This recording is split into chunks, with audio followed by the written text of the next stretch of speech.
Dan Cather, Operations Section Chief Trainee, Great Basin Team 3, Anderson Complex, August 7th, morning briefing. Fires approximately 23,500 acres. In Branch 1, down in the Teklanika group, we still have the resources in here working structure protection on the houses that they have along the river corridor. Yesterday we had some significant fire growth throughout the area, but the Shores Landing fire has progressed enough to where we've now implemented the structure protection along the river, away from the Teklanika structure assessments. So crews have been embedded in here, working with the Shores Landing. Today we're looking at, if the weather cooperates with us, we're looking at trying to come in and bring this area together.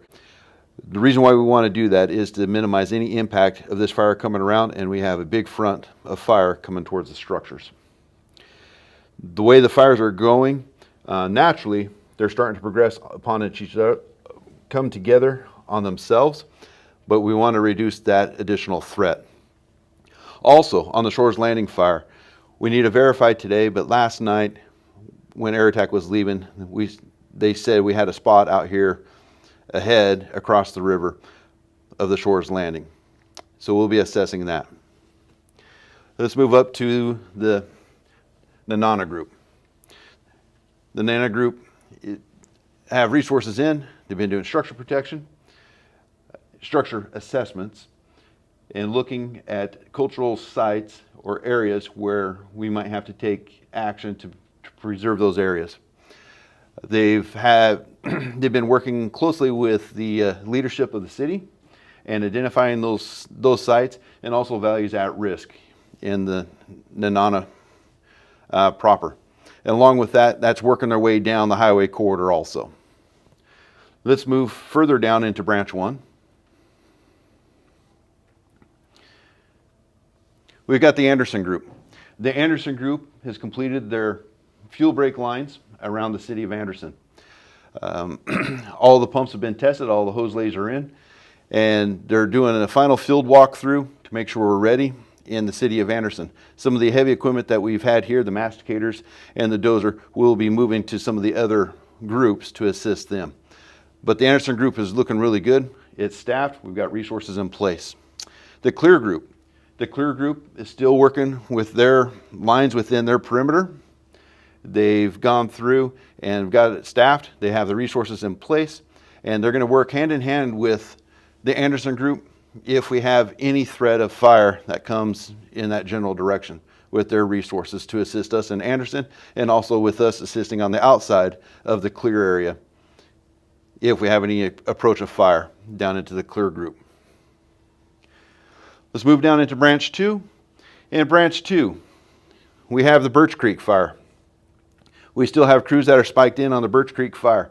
The fire has moved around the structures. As you can see, the fire has progressed to the structures and has burned out into the old Clear burn scar. We have found that it is still working its way through the Clear burn scar, and we have a lot of dirty spots out there. A lot of spots that we're not able to pick up, and there's a lot of spots out there that we're not able to pick up at this time, but the fire growth has slowed down going through the old burn scar. The crews are still assessing the Birch Creek cabins over here on the southeast corner, along with looking at their safety zone, which is really good, but they're going to be moving some of their guys back over to the Birch Creek staging. They're looking for a secondary egress out of that area. The Birch Creek fire is being influenced a fire that's not within our delegation, but that fire is down to the northwest or southwest, and it's influencing a little bit of our fire. Up here in the Kobe Group is finishing their assessments. They've also finished the dozer line, and their secondary dozer line coming down off the old burn scar. They've taken the structures and they've prepped the structures. They've hose tested and pump tested, and it is staffed, ready to go.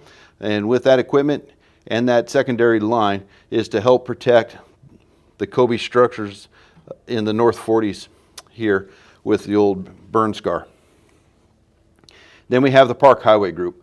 Park Highway Group has been working hand in hand with the Nenana Group, the Anderson Group, all the way down by the Kobe Group, assessing the highway corridor, looking at the infrastructure, looking at areas where we have some advantageous locations.